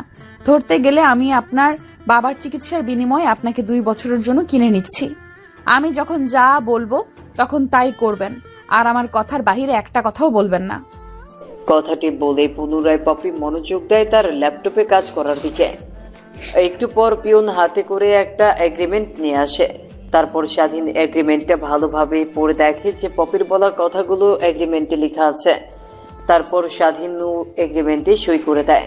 তখনই পিয়ন পপিকে উদ্দেশ্য করে বলে, আচ্ছা মা, বাইরে থাকা ছেলেটাকে এখন কি করব? ওদেরকে বলেন আমার পার্সোনাল পিএ পেয়ে গেছি, এখন ওনারা যেতে পারে। কথাটি বলে পুনরায় পপি মনোযোগ দেয় ল্যাপটপের উদ্দেশ্যে। অন্যদিকে পিয়নও বাইরে বের হয়ে সবাইকে চলে যেতে বলে। আর স্বাধীন পপির সামনের চেয়ারে বসে আছে। পপিকে কিছু প্রশ্ন করবে সেই সাহসও হচ্ছে না। এই অল্প কিছুক্ষণেই বুঝে গেছে পপি অনেক রাগী একটা মেয়ে। তারপর স্বাধীন ছোট্ট বাচ্চার মতো সেইখানে বসে আছে। কাজের ফাঁকে ফাঁকে এক পলক করে পপি স্বাধীনকে দেখে আর মুচকি মুচকি হাসে। স্বাধীনের ওইদিকে কোনো ভ্রুক্ষেপই নাই। অনেকটা সময় পার হয়ে যাওয়ার পর পপি ওর কেবিন থেকে উঠে টেবিলের ওপরে থাকা কফির মগটা হাতে নিয়ে এক চুমুক দিয়ে জানলা দিয়ে বাইরে তাকিয়ে স্বাধীনকে উদ্দেশ্য করে বলে, এই পৃথিবীতে কতই না আজব মানুষ আছে, তাই না? যাদের কখনো চেহারা দেখে বিবেচনা করা যায় না। আর মানুষের পৃথিবীতে জন্ম নিলে এমন মানুষের সঙ্গে অনেকবার দেখা হয়, শুধু তার চেহারাটা মনে রাখতে হয়। মনোযোগ দিয়ে স্বাধীন পপির বলা কথাগুলো শুনছে। আচ্ছা, আপনি কি কখনো কাউকে ভালোবাসছেন নিজের জীবনের থেকে বেশি? পপির এমন প্রশ্নে স্বাধীন কি উত্তর দিবে বুঝে উঠতে পারে না। মাথা দিয়ে হা বোঝায়। তাকে কি পেয়েছেন? স্বাধীন মাথা দিয়ে না বোঝায়। নিশ্চয়ই আপনাকে সে অপব্যবহার করেছে, নয়তো সে আপনাকে তার প্রয়োজনে খাটাইছে, তাই তো? পপির এমন প্রশ্নে স্বাধীন কি বলবে কিছুই বুঝে উঠতে পারে না। পপির এমন কথা শুনে স্বাধীনের চোখ থেকে এক ফোঁটা অশ্রু বের হতেই স্বাধীন তা হাত দিয়ে মুছে ফেলে। ও সরি, আপনাকে পার্সোনাল প্রশ্ন করায়। এখন আছেন আমার পিছু পিছু। তারপর পপি কফির মগটা টেবিলের উপর রেখে কেবিন থেকে বের হয়ে যায়। স্বাধীন ওর পিছে পিছে যেতে লাগে। একটা গাড়ির সামনে গিয়ে দাঁড়িয়ে বলে, আজকে থেকে আমি যখন গাড়িতে উঠবো তখন তুই আমার আগে আগে এসে দরজা খুলে দিবি, মনে থাকে যেন দ্বিতীয়বার আর তোকে যেন বলতে না হয়। পথে এমন কথা শুনেই স্বাধীন দৌড়ে গিয়ে গাড়ির দরজা খুলে দেয়। তারপর গাড়ি চলতে লাগে তার আপন গতিতে। হঠাৎ ড্রাইভারকে বলে পপি, আচ্ছা, আপনার জানা মতে আশেপাশে কোনো কাজী অফিস আছে কিনা? জি ম্যাম, আসে। কাজে অফিস দিয়ে কি করবেন? তোমাকে কি আমি অত প্রশ্ন করতে বলেছি আছে কিনা? যদি থাকে সেখানে নিয়ে যাও। চলো। তারপর ড্রাইভার গাড়ি ঘুরিয়ে কাজী অফিসের দিকে যেতে লাগে। একটু পর গিয়ে গাড়ি ব্রেক করে কাজী অফিসের সামনে। গাড়ি ব্রেক করতেই স্বাধীন গাড়ি থেকে বের হয়ে পপি যে দরজা দিয়ে গাড়ি থেকে বের হবে ওই দরজাটা খোলে। তারপর পপি হাঁটতে হাঁটতে কাজী অফিসে ঢোকে। স্বাধীন পপির পেছন পেছন যেতে লাগে কাজী অফিসের ভেতরে। তারপর কাজী ওদের দুজনকে উদ্দেশ্য করে বলে, কে তোমরা আর এখানে কেন এসেছো? কাজী অফিসে কেন আসে? বিয়ে করতে তো আমরা বিয়ে করতে এসেছি। তো বিয়ে করতে এসেছো, তাহলে মাত্র দুজন কেন? আরো কয়েকজন লাগবে। তোমার পক্ষ থেকে দুজন সাক্ষী আর ছেলের পক্ষ থেকে দুজন সাক্ষী, এছাড়া কোনোভাবে বিয়ে পড়ানো সম্ভব না। যত টাকা লাগে আমি দিব, আপনি বিয়ে পড়ান। দেখো মা, এইভাবে তো টাকার কথা উল্লেখ হচ্ছে না। বিয়ে পড়াতে গেলে সাক্ষী লাগে আর ওদের সই লাগে। তারপর পপি কাজীর সঙ্গে বেশি কথা না বলে কাজী অফিসের বাইরে এসে দেখে অনেক মানুষ দাঁড়িয়ে আছে। তারপর তাদেরকে টাকার লোভ দেখালে তারা বিয়েতে সাক্ষী হওয়ার জন্য রাজি হয়। পুনরায় পপি কাজী অফিসে প্রবেশ করে। তারপর কাজী সাহেব পপি আর স্বাধীনের বিয়ে পড়াতে লাগে। এভাবেই শেষ হয় তাদের বিয়ের পর্ব। তারপর কাজীকে টাকা মিটিয়ে কাবিননামার একটা ফটোকপি নিয়ে কাজী অফিস থেকে বের হয়ে যায়। গাড়ির সামনে আসতেই সারাদিন দৌড়ে এসে গাড়ির দরজা খুলে দেয়। তারপর স্বাধীনকে গাড়িতে বসে পড়ে। তখন ড্রাইভার পুনরায় পপিকে বলে, আচ্ছা ম্যাম, এখন কোথায় যাবেন? হসপিটালে যাব। আর বাবা যেন কোনোভাবেই জানতে না পারে আমি ওই ছেলেটাকে জোর করে বিয়ে করেছি, টাকার প্রলোভন দেখিয়ে। যদি জানতে পারে তো চাকরি তো শেষ করবেই, পাশাপাশি তোকেও শেষ করে ফেলবো। পপি এমন কথা শুনে ড্রাইভার শুকনো ঢোক গেলে। তারপর ড্রাইভার মনোযোগ দিয়ে গাড়ি চালাতে লাগে। একটু বড় গাড়ি এসে থামে একটা হাসপাতালে। স্বাধীন হাসপাতালটা দেখে অবাক হয়, কারণ এর আগে স্বাধীন তার বাবাকে এই হাসপাতালটাতেই নিয়ে এসেছিল। তারপর স্বাধীন গাড়ি থেকে নেমে যেদিক দিয়ে বের হবে ওই দরজাটা খুলে দেয়। পপি যেতে লাগে আগে আগে, আর স্বাধীন পপির পিছু পিছু হাসপাতালে প্রবেশ করে। পপি ওর বাবার কেবিনের সামনে গিয়ে স্বাধীনকে উদ্দেশ্য করে বলে, এখন যেমন চুপচাপ ছিলি তা এখন আর থাকা যাবে না। আমার সঙ্গে হাসি খুশি ভাবে কথা বলবি, আর তোকেও আমি হাসি খুশি ভাবে কথা বলবো। কিন্তু খবরদার কোনোভাবে যেন আমার উপর তুই স্বামীর অধিকার যেন না খাটাস বাবার সামনে। স্বাধীন মাথা দিয়ে হ্যাঁ বোঝায়। তারপর দরজার কেবিন ধাক্কা দিতে পপির বাবা কেবিনের দরজার দিকে তাকিয়ে দেখে পপির সঙ্গে একটা ছেলে দাঁড়িয়ে আছে। আয় মা, ভেতরে আয়। দরজার সামনে এমন ভাবে দাঁড়িয়ে আছিস কেন? আচ্ছা বাবা, তুমি বলেছিলে না আমি কাকে ভালোবাসি আর কাকে বিয়ে করতে চাই? এই সেই ছেলে। আর তুমি জানলে অবাক হবে আমি একে বিয়ে করেছি। কথাটি বলেই পপি ওর বাবার দিকে স্বাধীন আর ওর কাবিননামাটি এগিয়ে দেয়। পপির বাবা পপির হাত থেকে কাবিননামাটা নিয়ে পড়তে লাগে। পপির দিকে একটু রাগের দৃষ্টিতে তাকিয়ে, এখানে বিয়ের তারিখ দেওয়া তো আজকের। হ্যাঁ বাবা, আমরা আজকেই বিয়ে করেছি। বিয়ে করে সোজা তোমার সঙ্গে দেখা করতে নিয়ে এসেছি। তারপর পপির বাবা কেবিন থেকে বের হতে যাবে, অমনি পরিচিতি নিলেই স্বাধীন দৌড়ে এসে তাকে ধরে ফেলে। স্বাধীনের এমন কর্মকাণ্ডে স্বাধীনের বাবা মা অনেক খুশি হয়। তারপর স্বাধীন পপির বাবাকে আধশোয়া হয়ে শুয়ে দিয়ে বলে। তখনই স্বাধীনকে উদ্দেশ্য করে পপির বাবা বলে, তা বাবা, তোমার নাম কি?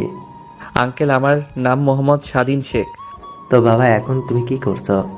স্বাধীন থতমত খেয়ে যায়। এমন প্রশ্নে কি বলবে? পপির দিকে তাকাতেই পপি ওর বাবার দিকে উদ্দেশ্য করে, ওই আমার কোম্পানিতে জব করেন। কই, এর আগে তো কখনো একে আমাদের কোম্পানি দেখিনি। না মানে বাবা, আমার তো এখন একটা পার্সোনাল পিএর দরকার, তো একে আমি আমার পার্সোনাল পিএ বানিয়েছি। তা ভালো করেছিস তুই। আচ্ছা বাবা, তোমার বাবা মা কি করে?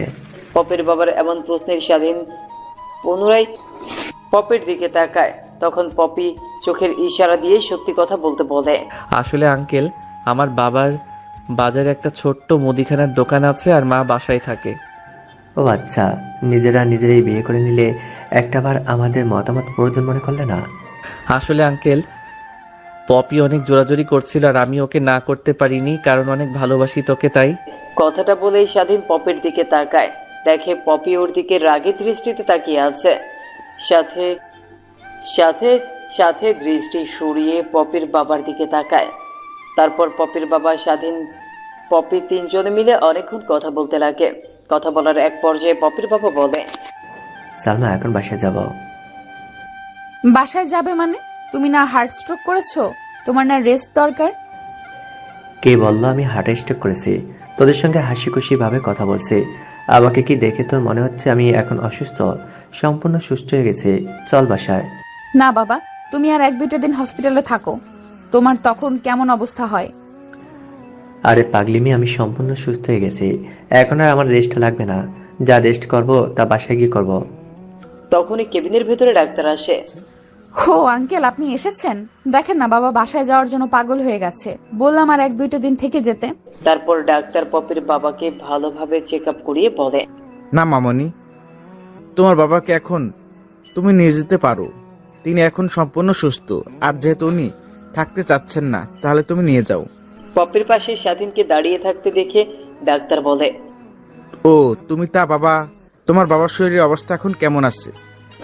ডাক্তারের এমন প্রশ্নে পপি আর পপির বাবা স্বাধীনের দিকে তাকায়। ডাক্তার পুনরায় স্বাধীনকে বলে, ও তুমি তা বাবা, তোমার বাবার শরীরের অবস্থা এখন কেমন? আচ্ছা আঙ্কেল, আপনার সঙ্গে এই বিষয় নিয়ে পরে কথা বলি, এখন না বলে। আর আঙ্কেল আসুন, আপনাকে বাসায় রেখে আবার আমার বাসায় যেতে হবে। ডাক্তারকে সম্পূর্ণ কথা বলতে না দিয়ে স্বাধীন কথাগুলো বলে ওঠে। তারপর কেবিন থেকে পপি, পপির বাবা, স্বাধীন তিনজনেই বের হয়ে গাড়ির কাছে চলে আসে। সারাদিন দৌড়ে এসে গেট খুলতে যাবে, তার আগেই স্বাধীনকে যোগ দিয়ে নিষেধ করে খোলার জন্য। স্বাধীনের এমন দৌড়ে আগে যাওয়া দেখে পপির বাবা একটু অবাকে হয়। নিমিষেই নিজেকে সামলে নেয়।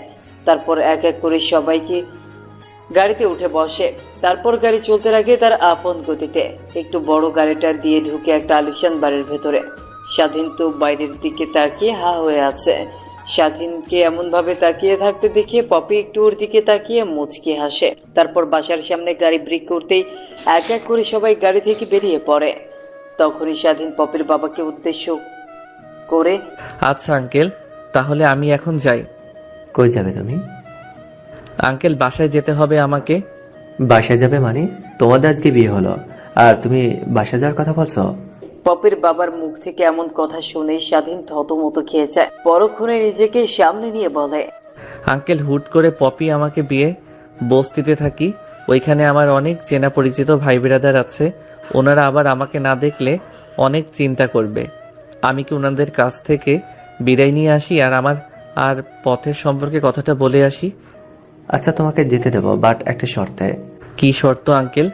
শর্ত নাম্বার 1, আজ থেকে আমাকে বাবা বলে ডাকতে হবে, আর আঙ্কেল বলা যাবে না। আচ্ছা আঙ্কেল। ও সরি বাবা। কথাটা বলেই স্বাধীন বাসার বাইরে চলে আসে। একটু পর পপি বাসার বাইরে আসতেই স্বাধীন নাকি পপিকে উদ্দেশ্য করে বলে, ম্যাম, আজকে যদি আপনি টাকাগুলো দিতেন তাহলে বাবার অপারেশন করতে পারতাম। ও তাহলে তোর আজকেই লাগবে। অফিসে যা, ম্যানেজারকে বলে টাকা দিয়ে দেবে। আমি ফোন করে বলছি। শোন, আর একটা কাজ করবি। ম্যাম, কি কাজ?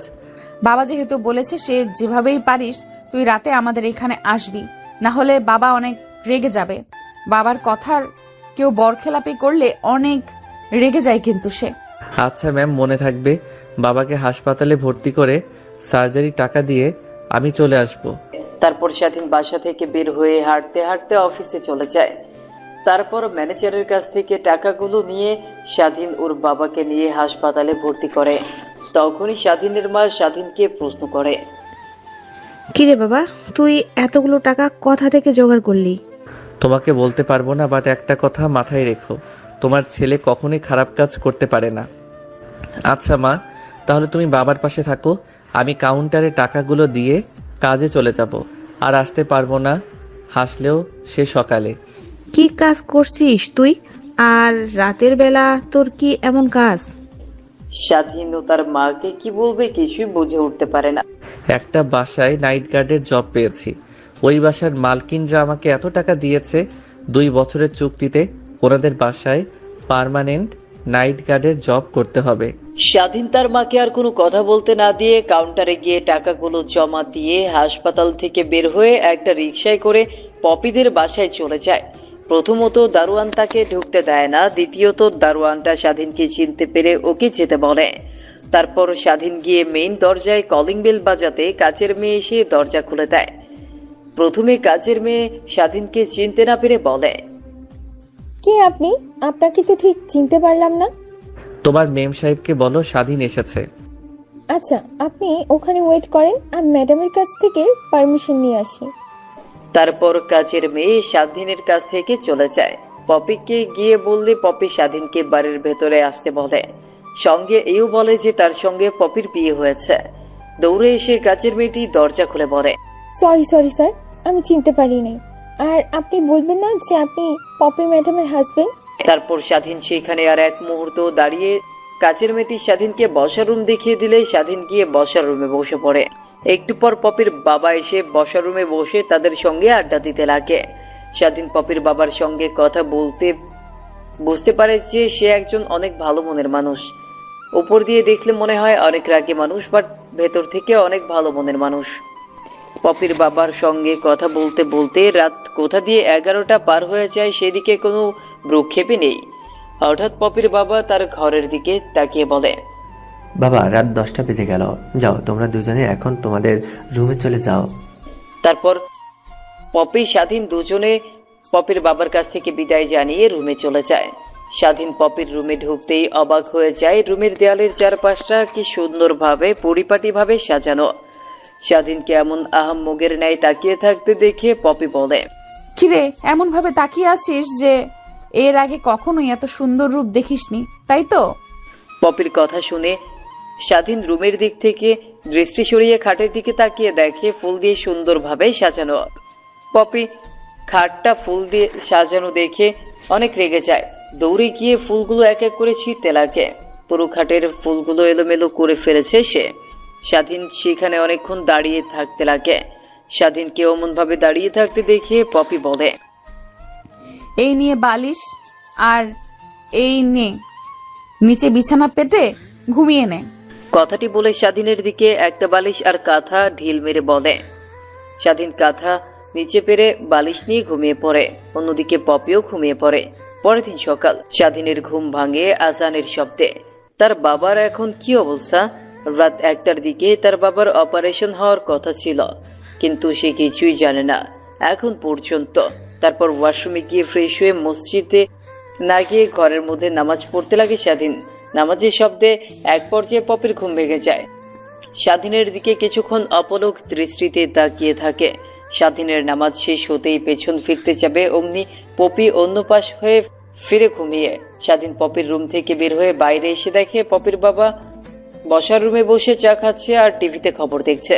স্বাধীনকে দেখতে পেয়ে পপির বাবা বলে, আসো বাবা আসো। তা এত সকাল সকাল ঘুম ভাঙলো যে তোমার? না মানে আঙ্কেল, ঘুম থেকে আরো অনেক আগেই উঠেছি, নামাজ পড়ে বের হয়ে আসে। ও আচ্ছা, আমাকে বলতে দুজনে একসঙ্গে নামাজ পড়তে যেতাম। না আঙ্কেল, সরি বাবা, এখানে তো মসজিদ চেনার উপায়, রুমের মধ্যে নামাজ পড়েছে। তারপর স্বাধীন আর পপির বাবা দুজনে মিলে আরো অনেক কথা বলতে লাগে। পপির বাবার সঙ্গে কথা বলছে। স্বাধীনের এদিকে কোনো হেল ধরে নেই, মন পড়ে আছে সে হাসপাতালের বেডে বাবার কাছে। তারপর আঙ্কেলের সঙ্গে আরো অনেক কথা বলে বাড়ি থেকে বের হয়ে যায় হাসপাতালের উদ্দেশ্যে। হাসপাতালে গিয়ে সোজা বাবার কেবিনে চলে যায়। বাবার কেবিনে গিয়ে দেখে মা আর বাবা দুজনে কথা বলা বলি করছে। তখনই বাবা স্বাধীনকে দেখে বলে, কিরে বাবা, কই ছিলি তুই এতক্ষণ? একটা জব পেয়েছি, রাত দিন 24 ঘন্টায় কাজ করতে হয়, ওইখানেই ছিলাম। বসের কাছ থেকে ছুটি নিয়ে আসলাম তোমাকে দেখার জন্য। তা বাবা, তুমি এখন কেমন আছো? হ্যাঁ ভালো আছি। তুই আমার অপারেশন করার জন্য 30 লক্ষ টাকা কই থেকে পাইলি? প্লিজ বাবা, আমাকে এমন প্রশ্ন করো না, আমি বলতে পারবো না তোমাদেরকে, সময় হলে তখন না হয় বলবো। স্বাধীনের মা, আমি তোমাকে বললাম না আমার ছেলে কখনোই খারাপ কোনো কাজ করে টাকা আনবে না? তারপর স্বাধীন পাশ থেকে আরো একটা চেয়ার টেনে তার মা বাবার কাছে এসে বসে কথা বলতে লাগে। কথা বলতে বলতে প্রায় অনেকটা সময় পার হয়ে যায়। প্যান্টের পকেট থেকে বাটন ফোনটি বের করে দেখে 9টা বেজে গেছে। তারপর স্বাধীন তার বাবা মার কাছ থেকে বিদায় নিয়ে হাসপাতাল থেকে বের হয়ে পপিদের বাসার উদ্দেশ্যে রওনা হয়। অন্যদিকে বাবা, স্বাধীন কই? ওকে তো দেখছি না। কিরে, নিজের বরকে দেখি এক মুহূর্তে নিজের চোখে আড়াল করতে পারিস না? দেখো বাবা, মস্করা করো না, ওই কই গেছে এত সকাল সকাল? আরে বাসার বাইরে গেছে, একটু পর চলে আসবে। এত টেনশন করছিস কেন বল? অফিসে যেতে হবে, অফিসের সময় ঘনিয়ে আসছে, আর ওর আসার কোনো নামগন্ধই নেই। তখনই দরজার সামনে এসে কলিং বেল বাজায় স্বাধীন। পপিকে দরজা খুলে দিয়ে স্বাধীনের দিকে অগ্নি দৃষ্টি নিক্ষেপ করে বলে, কই গিয়েছিলিস তুই এত সকাল সকাল? স্বাধীন উকিল দিয়ে দেখে পপির বাবা বসে আছে। তারপর ধীরে ধীরে পপিকে বলে, ম্যাম, আপনি টাকা দেওয়ার পর সঙ্গে সঙ্গে বাবাকে হাসপাতালে ভর্তি করে সার্জারি করার জন্য। বাবার রাত 1টায় সার্জারি হয়েছে, তাই সকাল সকাল দেখতে গিয়েছিলাম। ও আচ্ছা, এই ব্যাপার। যা জলদি রেডি হয়ে নে, অফিসের উদ্দেশ্যে বের হব। ম্যাম, আমার তো জামা কাপড় কিছুই নেই, কি পরে যাব এখন অফিসে? বাবা মার্কেট থেকে তোর জন্য জামা কাপড় নিয়ে এসেছে, যা গিয়ে আমার ঘরে নিয়ে গিয়ে দেখ। তারপর স্বাধীন পপির সঙ্গে আর কোনো বাড়তি কথা না বলে পপির রুমে গিয়ে দেখে নতুন নতুন জামা কাপড় সোফার উপরে রেখে দেওয়া। তারপর স্বাধীন একটা প্যান্ট আর টি শার্ট নিয়ে ওয়াশরুমে চলে যায়। তারপর সেগুলো পরে ওয়াশরুম থেকে বের হয়ে শার্ট আর প্যান্ট পরে দেয়। ইন করে স্বাধীন আয়নার সামনে দাঁড়িয়ে থেকে নিজেকে পরিপাটি করছিল, তখনই পপি পেছন থেকে বলে, কিরে, এত সুন্দর করে সাজছিস যে এখন তো দেখে সবাই মনে করবে তুই বস আর আমি কাজের মেয়ে।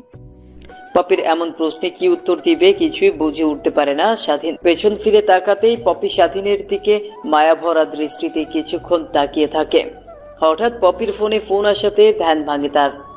তারপর এক মুহূর্ত পপির সামনে আর না দাঁড়িয়ে থেকে রুম থেকে বের হয়ে যায় স্বাধীন। তারপর স্বাধীন সোজা নিচে চলে আসে।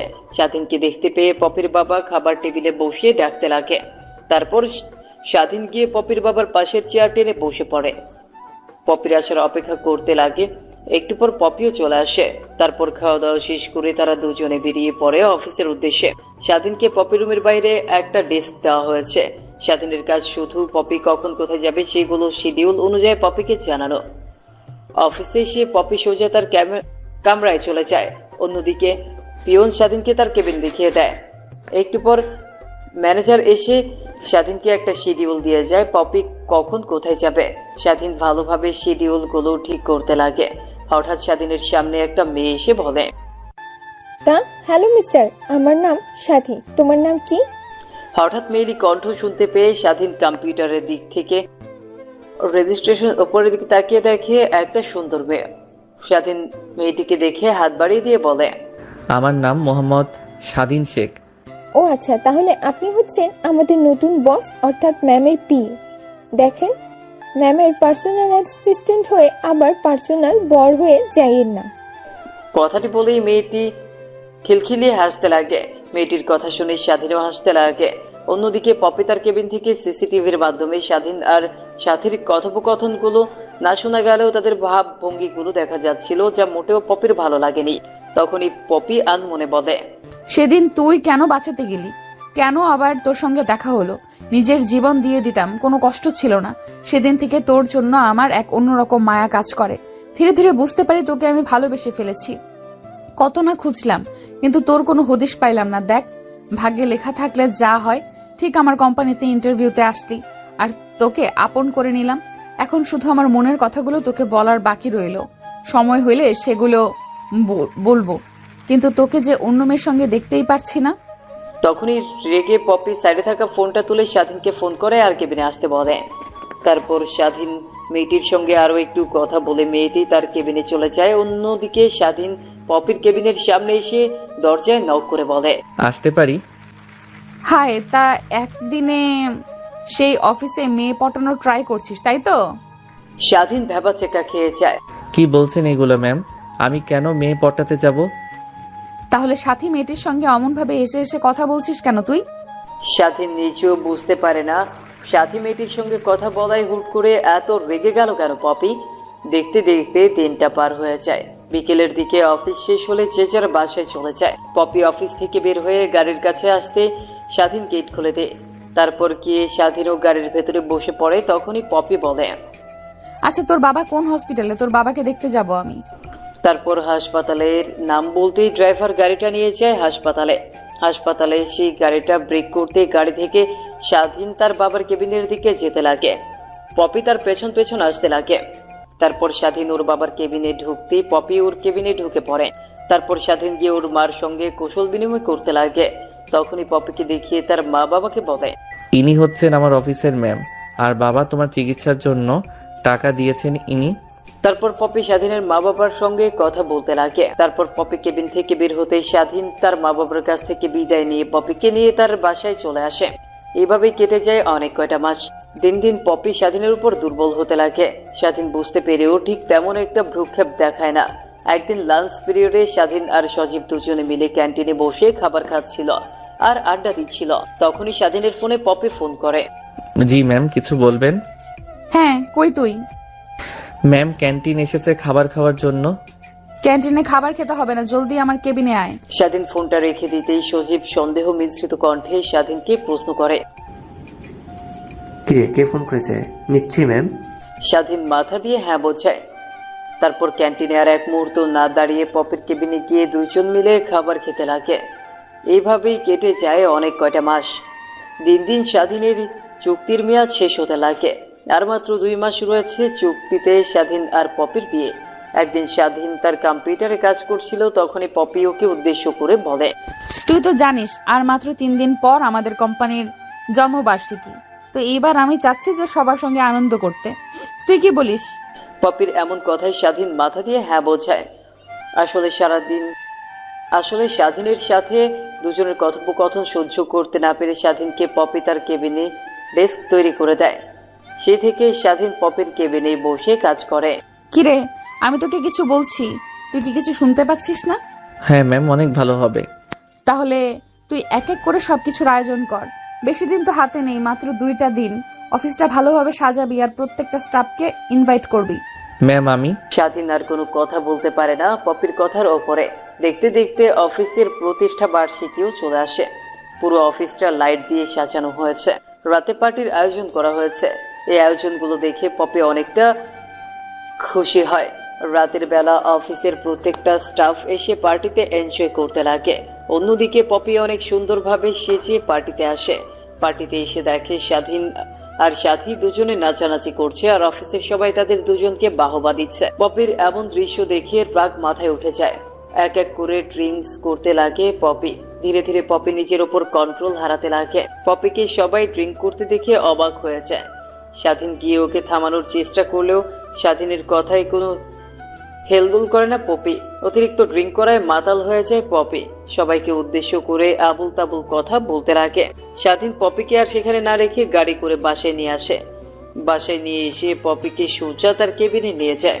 খাটে শুইয়ে দিতে যাবে অমনি স্বাধীন নিচের টাল সামলাতে না পেরে পপির গায়ের ওপর শুয়ে পড়ে স্বাধীন। পপির কাছ থেকে নিজেকে ছাড়ানোর অনেক চেষ্টা করতে লাগে স্বাধীন, বাট পপি তার নিজের কন্ট্রোলে নেই। স্বাধীনকে জড়িয়ে ধরে ওর ঠোঁটের সঙ্গে ঠোঁট লাগিয়ে চুষতে লাগে। ওর মাথার চুলগুলো আঁকড়ে ধরতে লাগে। স্বাধীন পপির কাছ থেকে অনেকবার ছাড়ানোর চেষ্টা করলেও ব্যর্থ হয়। স্বাধীন নিজেকে আর কন্ট্রোল করতে না পেরে পপির সঙ্গে মিশে যায় স্বাধীন। পরের দিন সকালবেলা সবার আগেই ঘুম ভাঙে পপির। নিজেকে স্বাধীনের বুকের মাঝে আবিষ্কার করতে দেখে অবাক হয়। নিমিষেই নিচের মুখের কোণায় হাসিটা ফুটে ওঠে। কিছু একটা ভেবে স্বাধীনকে ধাক্কা দিয়ে খাট থেকে ফেলে দেয়। কি হলো? এটা ধাক্কা দিয়ে ফেলে দিলেন কেন? কুত্তার বাচ্চা, তোর সাহস কি করে হয় আমার সঙ্গে এমন কাজ করার? কাল না হয় আমার নিজের উপর নিজের কন্ট্রোল ছিল না, তাই বলে তুই আমার সঙ্গে এমন কাজ করবি? আমার সরলতার সুযোগ নিলি তুই? তোকে যে আমি কি করব? দেখেন ম্যাম, আমার নিজের উপর নিজেরও কন্ট্রোল হারিয়ে ফেলেছিলাম। প্লিজ আমাকে ক্ষমা করে দেন। আমার চোখের সামনে থেকে চলে যা, তোকে আর যেন না দেখি। কথাটি বলা শেষ হলেই স্বাধীন প্যান্ট আর টি শার্ট পরে বাসা থেকে বের হয়ে যায়। দেখতে দেখতে 2টা মাসও পার হয়ে যায়। পপির চুক্তি অনুযায়ী এখন তাদের দুইজনের ডিভোর্স দিতে হবে। তারপর স্বাধীন উকিলের কাছে গিয়ে ডিভোর্স পেপার করে সাইন করে দিয়ে পপিদের বাসায় চলে আসে। পপিকে কোথাও দেখতে না পেয়ে রুমের সামনে গিয়ে কড়া নাড়তেই, কে? আমি স্বাধীন, আসতে পারি? হায়, তা তুই এতদিন পর কোথা থেকে উদয় হলি? অফিসে আসিস না কেন ঠিক এমন একটা? তারপর স্বাধীন রুমের ভেতর প্রবেশ করে ডিভোর্স লেটারটা পপির দিকে এগিয়ে দিয়ে বলে, এই নিন ডিভোর্স পেপার। আপনাকে মুক্তি অনুযায়ী আজকে 2 বছর পূর্ণ হলো। আর হইলে লেখা ছিল যে আপনাকে 2 বছর পর ডিভোর্স দিয়ে দিতে হবে, তো আমি আপনাকে ডিভোর্স দিয়ে দিলাম। স্বাধীনের মুখ থেকে এমন কথা শুনে পপি অবাক হয়ে যায়। দৌড়ে গিয়ে স্বাধীনকে জড়িয়ে ধরে। দেখো, তুমি আমাকে ভুল বুঝো না। আমি তোমাকে সেই অনেক আগে থেকেই ভালোবাসি। যখন আমার জীবন বাঁচাও, আমাকে সঠিক পথ দেখাও। তুমি নিজেও জানো না কত জায়গায় আমি তোমাকে খুঁজেছি, কিন্তু কোথাও পাইনি। ভাগ্যের কি নির্মম পরিহাস, তুমি আমার কোম্পানিতে ইন্টারভিউতে আসলে আর এই সুযোগটাই কাজে লাগিয়ে তোমাকে বিয়ে করে ফেলি। হয়েছে ম্যাম, আর অভিনয় করতে হবে না। কথাটা বলে স্বাধীন পপির কেবিন থেকে বাসার বাইরে যাওয়ার জন্য বেরিয়ে পড়ে। পপি নিজেকে আর কন্ট্রোল করতে না পেরে দৌড়ে গিয়ে সবার সামনে স্বাধীনকে জড়িয়ে ধরে বলে, প্লিজ আমাকে বোঝার চেষ্টা করো, প্লিজ বিলিভ মি। পপির এমন কথা শুনে স্বাধীন একটা মুচকি হাসি দেয়। পপিকে স্বাধীন তার থেকে ছাড়িয়ে বের হয়ে যেতে লাগে বাসা থেকে। হঠাৎ পপি একটা চিৎকার দিয়ে মাটিতে লুটিয়ে পড়ে।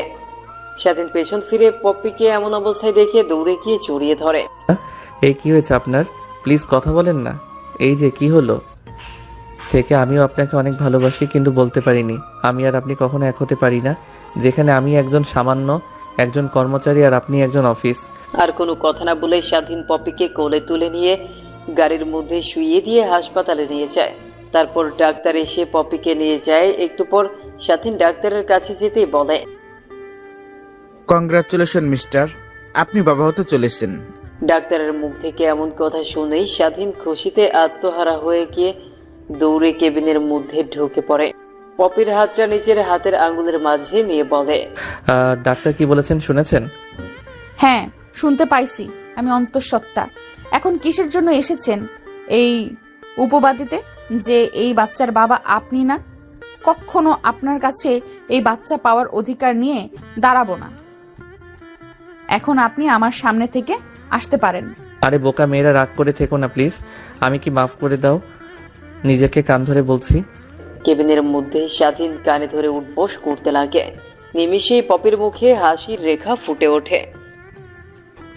পারবে তো এমন ভাবে আজীবন আমার পাশে থাকতে? আজীবন কেন, হাজার হাজার বছরে যদি বাঁচি, হাজার হাজার বছর তোমার পাশে এমন ভাবে থাকবো। কথাটি বলে পপিকে স্বাধীন জড়িয়ে ধরে।